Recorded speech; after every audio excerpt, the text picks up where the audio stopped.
జిల్లా పిఠాపురం నియోజకవర్గంలో ఎమ్మెల్సీ నాగబాబు విస్తృతంగా పర్యటించారు. పార్టీ కార్యకర్తలతో ముఖాముఖి నిర్వహించడమే కాకుండా గొల్లపురంలో నూతన రైస్ మిల్లును ప్రారంభించారు. అనంతరం పాతగయ క్షేత్రంలో పవన్ కళ్యాణ్ ఆరోగ్యం కోసం నిర్వహించిన హోమంలో పాల్గొన్నారు. డిప్యూటీ సీఎం పవన్ కళ్యాణ్ నాయకత్వంలో పిఠాపురం అభివృద్ధితో దూసుకుపోతుందంటూ నాగబాబు ఈ సందర్భంగా పేర్కొన్నారు.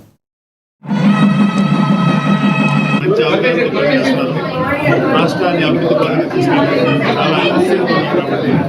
చాలా అద్భుతంగా వాళ్ళందరి మధ్య అద్భుతంగా సంబంధం అందరం కూడా వాళ్ళ కన్సర్న్లో వాళ్ళ చేసి పోయి ఫాలో.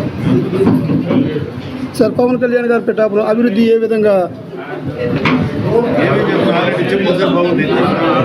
సార్ మీ నోట్లో ఎంతండి సార్? డేటా ఉండాలి దగ్గర, చాలా చేశారు. పిఠాపురం వాళ్ళు దానికి రాజకీయ నాయకుడు కానీ రాజకీయ ప్రతినిధి కానీ దాని మీద చర్య తీసుకున్న ప్రసక్తి సందర్భం లేదు. పవన్ కళ్యాణ్ గారు వచ్చిన తర్వాత ఆ పనిలో ఉన్నారు. ప్రతి గ్రామానికి రోడ్లు వేస్తున్నారు. తర్వాత అభివృద్ధి పనులు, పంచాయతీరాజ్ సంబంధించి ఎన్నో 2